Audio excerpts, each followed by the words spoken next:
할렐루야. 오늘 말씀은 다니엘서입니다. 다니엘서 1장 8절에서 21절을 함께 봅니다. 다니엘서 1장 8절에서 21절 교독하겠습니다.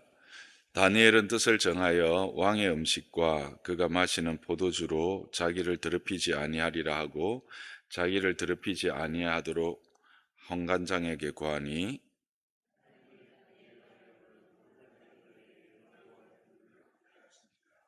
환관장이 다니엘에게 이르되 내가 내 주 왕을 두려워하노라. 그가 너희 먹을 것과 너희 마실 것을 지정하였거늘 너희의 얼굴이 초췌하여 같은 또래의 소년들만 못한 것을 그가 보게 할 것이 무엇이냐. 그렇게 되면 너희 때문에 내 머리가 왕 앞에서 위태롭게 되리라 하니라.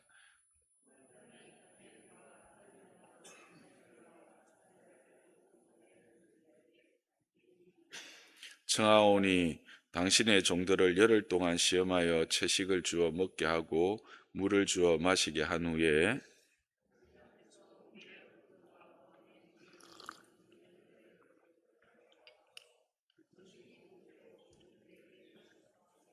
그가 그들의 말을 따라 열흘 동안 시험하더니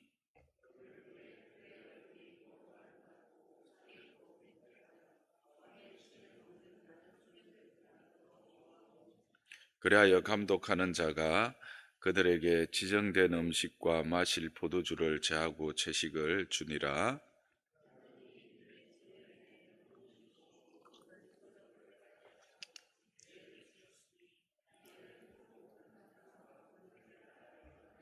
왕이 말한 대로 그들을 불러들인 기한이 찼으므로 환관장이 그들을 느부갓네살 앞으로 데리고 가니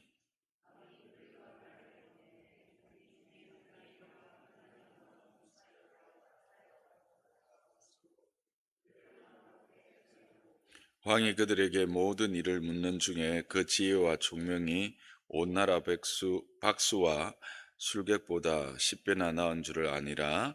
다니엘은 고레스 왕 원년까지 있으니라. 아멘.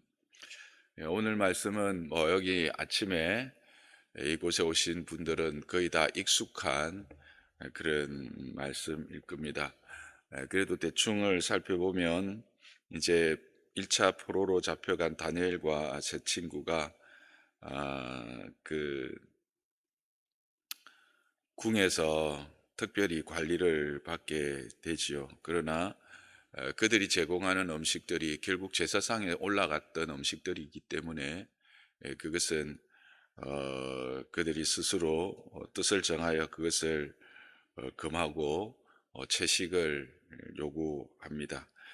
그리고 기간이 지나설 때 그들이 그 어떤 바벨론의 다른 소년들보다도 육체적으로나 또는 지혜와 지식에 있어서도 모질하지 아니하는 오히려 그들보다 또 그 나라에 있는 박수와 술객보다도 그 지혜와 총명이 10배나 더하여졌던 그런 일들을 우리는 알고 있습니다.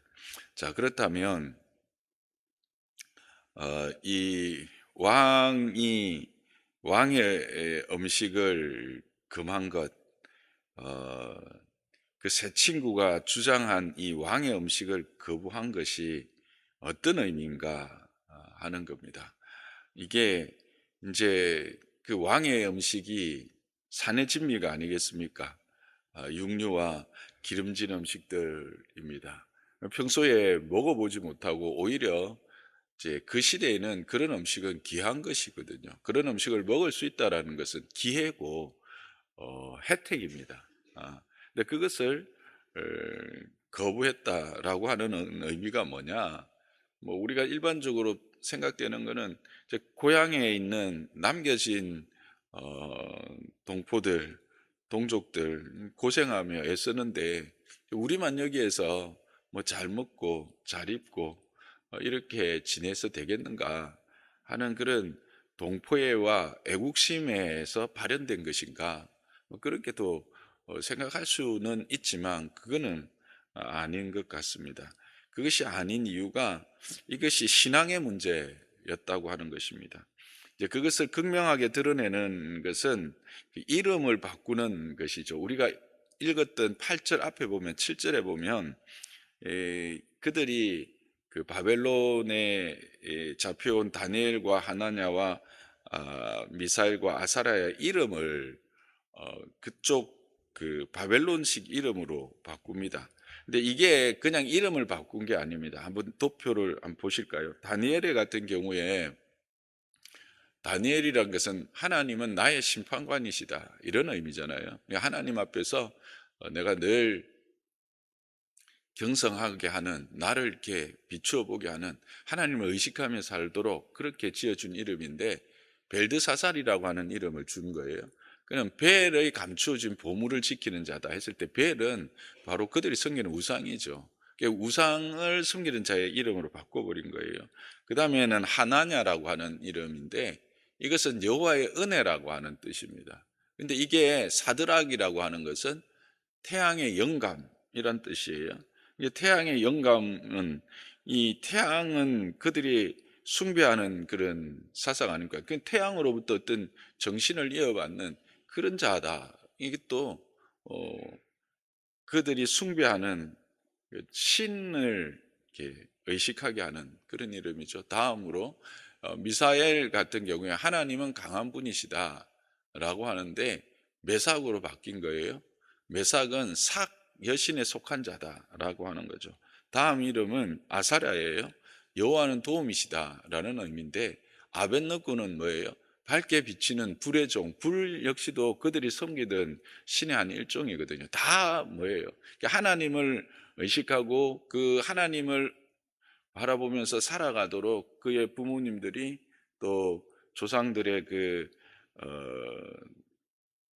교훈을 따라서 주어진 이름들을 하나같이 어떻게 이제 자기들의 신들을 섬기고 자기 신들을 의식하게 이름으로 바꿔버린 거예요. 그래서 이 그 환관장에 의해서 이들을 분리해낸 것은 어떤 문화적인 정책이나 이들을 어떤 지식을 뭐 쌓게 해서 그 나라의 지도자로 삼겠다는 그런 게 아니라 이 완전 종교적으로 우상 숭배자로 만들어 버리는 그런 그였거든요. 그래서 이것은 바벨론의 어떤 종교로 개종하기 위한 문화적 정책이요 종교적 정책이었어요. 역시 음식을 먹는 것도 동일한 거예요. 앞에도 말씀드렸듯이 이 다니엘 앞에 올라오는 모든 육고기들은 그 당시는 다 제사를 신 앞에 제사를 먼저 드리고 그 다음에 이렇게 나와서 이렇게 나누거든요. 그러니까 이게 그냥 뭐 고기를 못 먹어서 그런 거거나 또는 동족을 생각해서 그런 게 아니라 그것이 다른 신에게 바쳐진 우상의 제물이기 때문에 그래서 이 일은 뜻을 정한다라고 했던 것은 바로 이 신적 신앙적 결단이다라는 것이죠. 그래서 다니엘과 세 친구들은 자신들을 더럽히지 않기로 뜻을 정하고 왕의 음식과 포도주를 거부한 것입니다. 이것을 더욱 확정할 수 있는 그 말은 단어 더럽히다라고 하는 이 단어예요. 이 더럽히다라고 하는 단어의 원래 히브리어적 의미는 신성을 모독하다라고 하는 의미입니다. 그러니까 하나님을 자신은 모독할 수 없다, 모독하지 않겠다라고 하는 거예요. 더럽히지 않겠다라고 하는 것은 참남함을 범하지 않겠다라고 하는 것이죠. 그래서 이 뜻을 정했다라고 하는 것은 바로 그들의 삶의 중심이 어디를 향하고 있는지 그들의 삶의 첫자리에 그들은 분명히 알았고 그것을 보여주는 사건이 바로 이 뜻을 정하다입니다. 그러니까 어떤 뭐 결심을 했다라고 하는 정도가 아니라 이 신앙적으로 영적으로 자신의 삶의 중심이 어디를 향하는지를 분명히 보여주는 것이고 그렇게 결단한 것이죠. 그들이 비록 몸은 바벨론에 있었지만 그들의 마음은 어디에 있었던 것 같은 거예요. 하나님의 성 예루살렘, 하나님의 성전에 함께 있었던 것이죠. 이렇게 뜻을 정하고 스스로 영적으로 더럽히지 않기를 결단했던 자들에게 하나님은 어떻게 그들에게 대우하십니까? 첫째는 환관장에게 은혜와 긍휼을 입게 합니다. 그게 이제 9절의 이야기인데 그 환관장이 그거를 허락하지요. 이제 허락하는데 이 왕의 하사품과 포도주를 거절한다는 것은 단순한 거절이 아닙니다. 이거는요, 반역입니다. 왕을 거역하는 거예요. 그렇잖아요. 왕의 하사품을 거역하는 것은 왕을 거역하는 거예요. 왕을 거역하면 그 당시는 뭐예요? 반역이에요. 반역. 그래서 환관장 입장에서는 안 돼. 한마디로 말하고 바로 그냥 그렇다면 뭐 죽여버려도 할 말이 없는 그런 일이죠. 그런데 하나님이 어떻게 하십니까? 이 환관장의 마음을 주장하십니다. 그래서 오히려 환관장으로 하여금 나 좀 살려달라 그렇게 이야기를 해요. 그게 이제 10절 보시면 끝에 너희 때문에 내 머리가 왕 앞에서 위태롭게 되리라. 여러분 이게 반전이 일어나는 거죠. 하나님이 뜻을 정하고 그렇게 하나님 앞에서 하나님의 뜻을 따라서 살아가기로 결단하는 자들에게 이런 은혜를 주시는 겁니다. 상황이 반전되는 거예요. 굴림을 해야 될 자가 반드시 그렇게 굴림할 수밖에 없는 자도 굴복하게 하시는 거예요.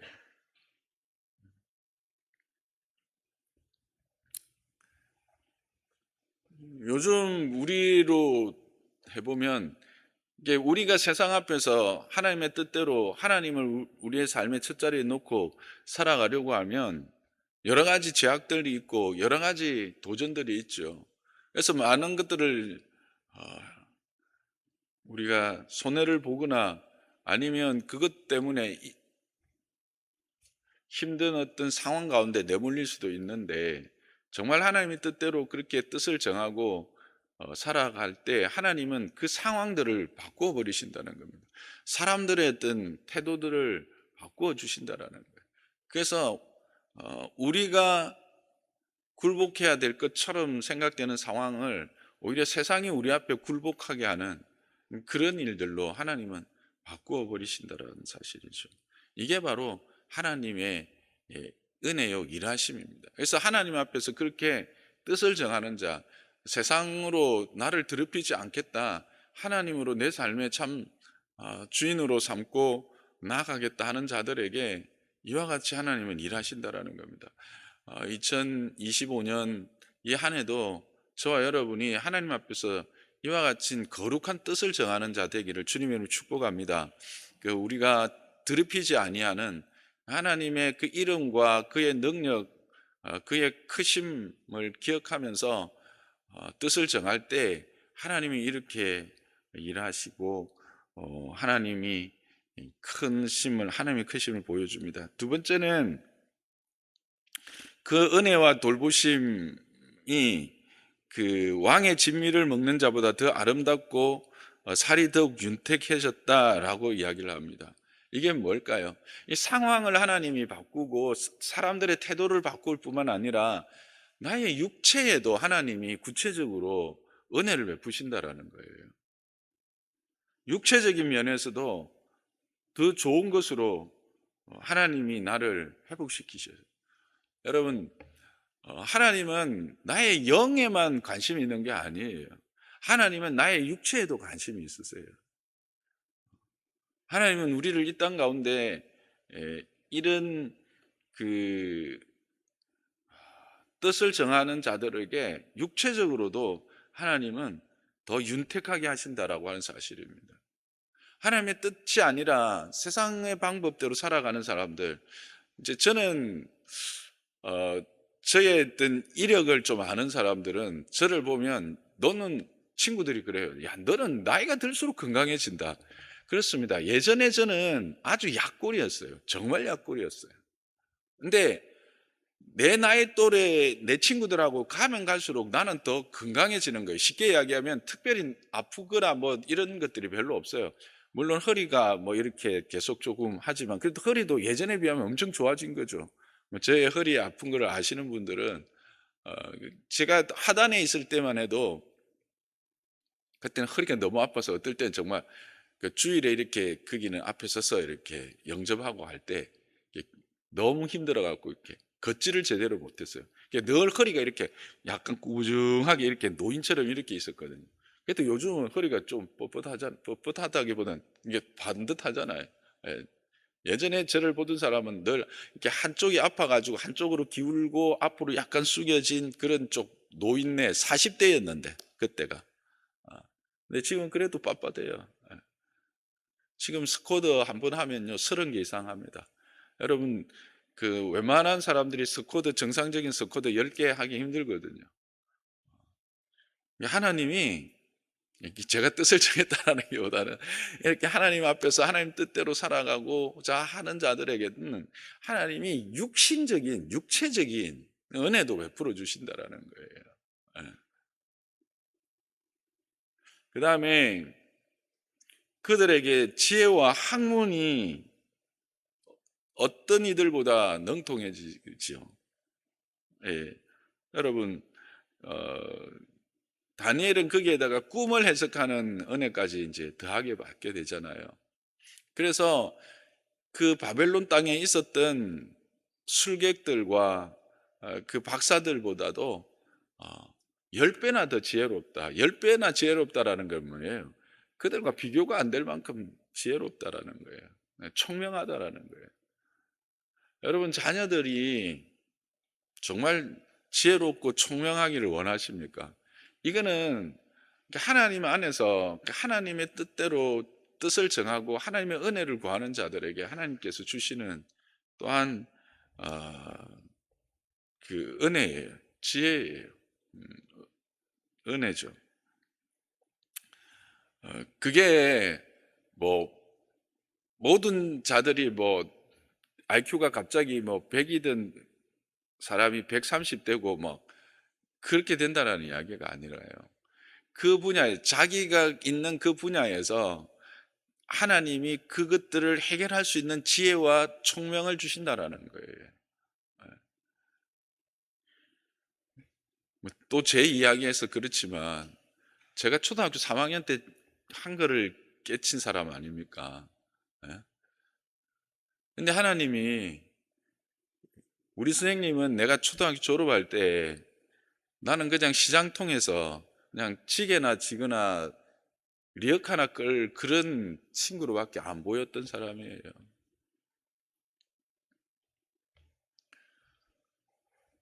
여러분, 하나님은 하나님 앞에 뜻을 정하고 그렇게 행하는 자들에게 지혜도 주십니다. 총명도 주십니다.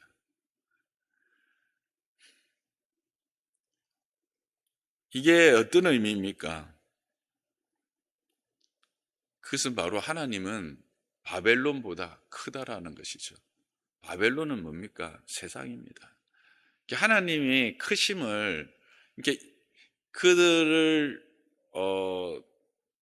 환관장으로 하여금 굴복하게 하고 다니엘과 그 세 친구의 육신이 더욱더 강건하고 빛나게 하고 지혜와 총명을 더하여 주신다라고 하는 이 모든 것은 세상이 가지고 있는 기준이라고 할 수 있어요. 세상이 보는 어떤 가치의 기준이라고 할 수 있어요. 근데 그 모든 것에서 뛰어나게 하신다라는 거예요. 이게 뭡니까? 바벨론의 그 문화 안에서 바벨론의 제도와 바벨론의 모든 좋은 것들을 통해서 어, 제공하는 것보다 하나님의 뜻 안에서 그 뜻에 따라 그 뜻을 정하여 가는 자들에게 하나님이 더 온전하고 크게 하신다라는 거예요. 이 말은 바벨론보다 크신 하나님, 한마디로 말하면.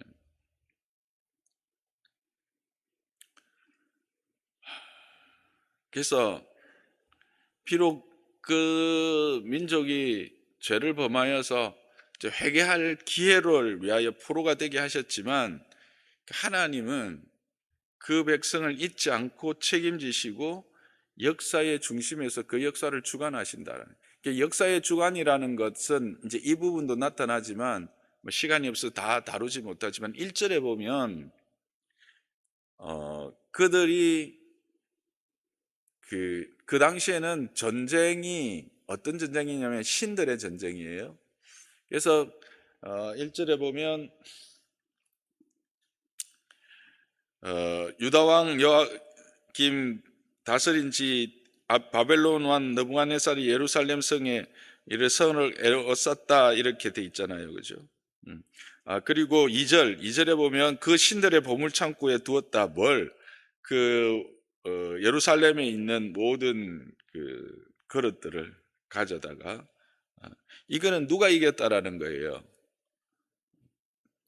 바벨론은 바벨론이 이겼다고 생각하는 거예요. 자기의 신전에 예루살렘 성에 있는 모든 그 기구들이, 하나님께 드렸던, 신에 드렸던 기구들을 다 갖다 넣었으니까 세상에 보기에는 바벨론이 이긴 거죠. 근데 여러분, 오늘 21절은 뭐라고 말해요? 다니엘은 고레스 왕 원년까지 있느니라. 고레스 왕이 누군지 아시죠?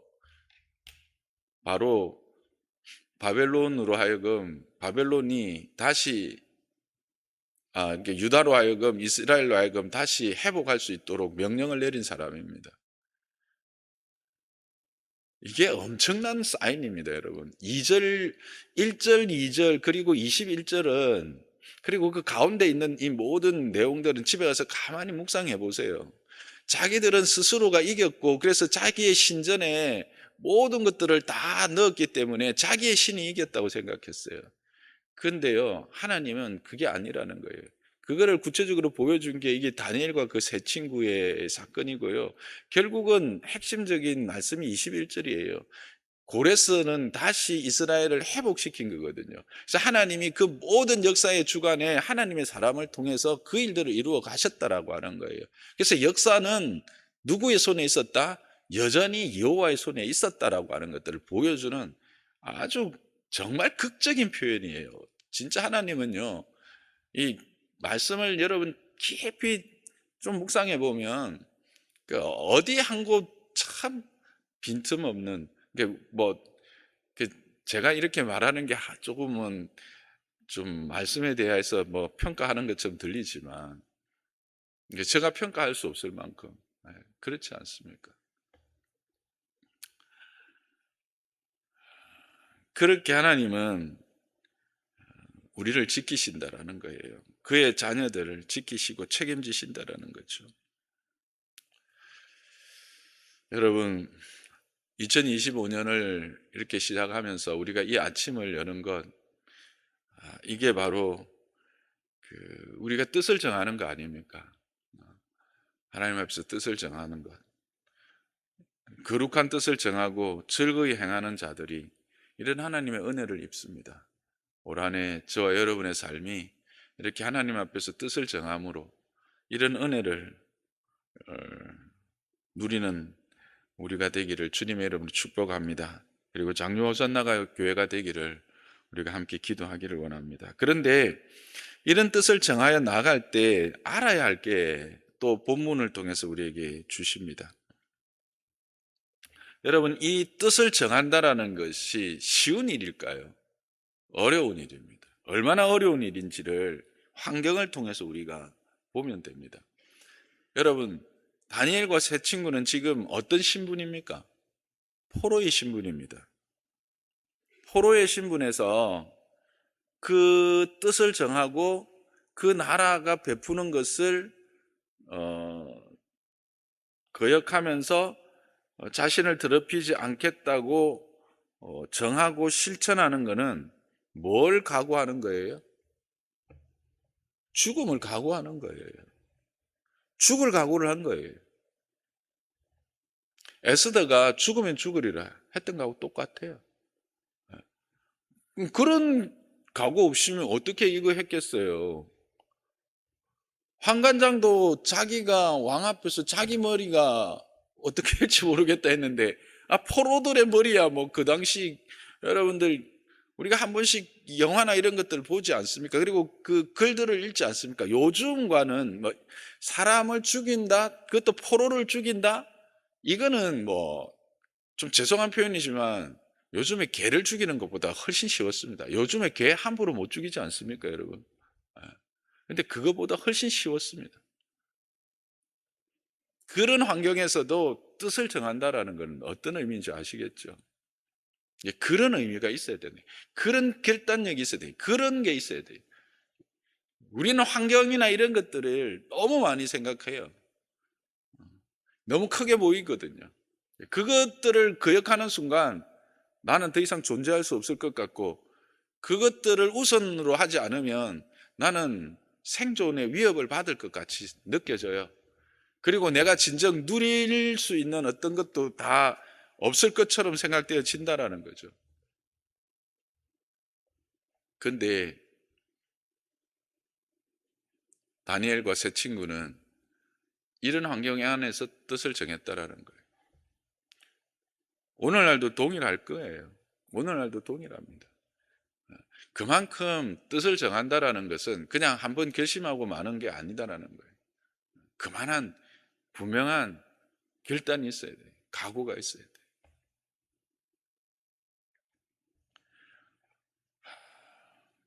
그 다음에 이 뜻을 정하는 순간 모든 것들이 싹 변화됐어요.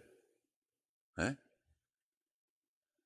뜻을 정하자마자 얼굴이 막 확 밝아지고 막 그렇게 됐나요? 막 지혜와 총명이 생겼나요? 3년이 걸렸어요. 3년. 물론 그 중간에 식물을 먹는 그 확인하는 은혜를 주셔요. 그러니까 그것들이 진행되는 동안 하나님이 잠잠하게 계시다가 끝에 가서 뭔가 하는 건 아니에요. 중간중간 그것을 확인하게 하세요. 음. 그렇지만 그게 완성되어져서 그들이 그걸 확인하기까지는 몇 년이 걸려요? 3년이 걸렸다라는 거예요. 이거는 뭘까요? 인고의 시간이 함께 있다라는 거예요.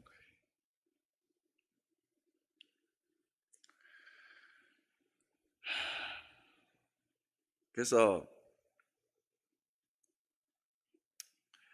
한두 번의 결단으로 해결될 문제가 아니라는 사실 또한 잊지 말아야 합니다. 그래서 제가 자주 쓰는 표현이죠. 신앙은 현재적입니다. 신앙은 미래적이거나 과거적이지 않답니다. 이 말은 뭔지 아시죠? 내가 옛날에는, 그때는, 그때는 내가 필요 없습니다. 내가 다음에 조금 더 뭔가 내가 생각하는 환경이 되면, 내가 생각하는 뭔가가 되면 미래, 신앙은 그게 아닙니다. 신앙은 현재적입니다. 오늘입니다. 현재 하나님과의 관계가 어떤가의 문제라는 거예요. 지금 나는 하나님 앞에서 누군가, 지금 나는 하나님 앞에서 어떻게 살아가고 있는가, 지금 나는, 이걸 우리는 계속 확인하고 물어야 돼요. 어제 말씀드렸던 것과 동일하고, 아니면 어쩌면 저의 설교에 하여튼 모든 그의 기저에 그게 깔려 있을 거예요.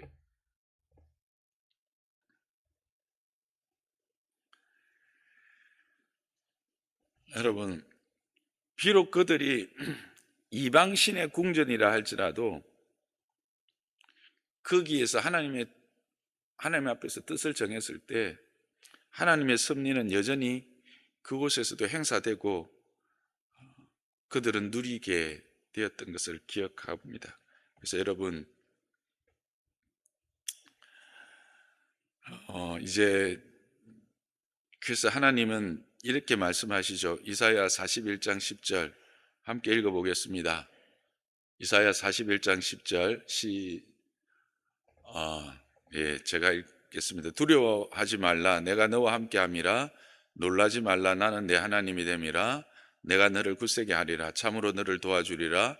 참으로 나의 의로운 오른손으로 너를 붙들리라. 기억하시죠? 너무나 잘 아는 말씀이죠. 네.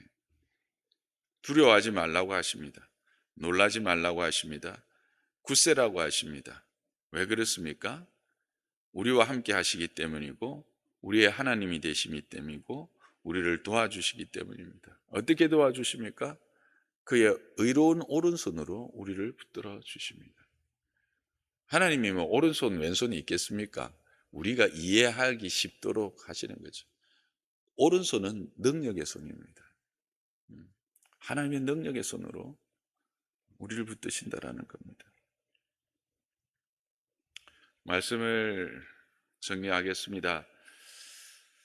다니엘과 세 친구는 하나님 앞에서 자신들을 영적으로 더럽히지 않기 위해서 뜻을 정하고 그 뜻을 행함으로 하나님의 은혜를 입습니다. 그러니까 하나님의 은혜는 세상이 그들 앞에서 굴복합니다. 그들이 굴복해야 될 듯한 세상이 오히려 그들 앞에 와서 굴복합니다. 그리고 육체적으로도 하나님 앞에서 강건함을 입습니다. 그리고 지혜와 총명이 충만함을 누리게 됩니다. 그러나 그 일은 쉬운 일이 아니라는 것을 우리는 알게 됩니다. 죽음을 각오해야 됩니다. 그만큼 어렵다라는 것이죠. 오늘날 뭐 죽음을 각오하는 것 있겠습니까? 우리가 영적으로 신앙적으로 믿음 안에서 이렇게 살아갈 때 때로는 이런 어떤 죽음 앞에 선 것 같은 절박함의 그런 자세로 하나님 앞에 매달리거나 하나님 앞에 설 때가 있어야 돼요. 그런 것들이 우리에게 없다가 보니까 현대인들의 믿음이 이렇게 때로는 나약해지는 겁니다. 근데 이제 진짜 죽을 상황이 오면 이제 그때 매달리기는 하는데 어쩌면 그때는 늦었죠. 왜냐하면 이미 늦은 때가 있을 수가 있습니다. 근데 하나님이 그렇지 않을 때 기회를 줄 때가 있습니다. 사인을 주실 때가 있어요. 그 사인을 놓치면 안 돼요. 그래서 그렇게 결단해야 할 때가 있어야 되고, 그리고 그 결단을 했다고 상황이나 환경들이 순간적으로 바뀌지는 않습니다. 기간이 필요합니다. 하나님의 구체적인 일하심의 기간들이 있습니다. 하나님의 그 예정과 작정 안에 이루어지는 과정들이 있다는 사실이죠. 우리가 이걸 기억하고, 그래서 이것들을 생각해서 2025년 저와 여러분들이 뜻을 정하고, 그래서 그 뜻 안에서 하나님이 미리 보여주신 이런 은혜의 약속들을 다 누리는 저와 여러분 되시기를 주님의 이름으로 축복합니다.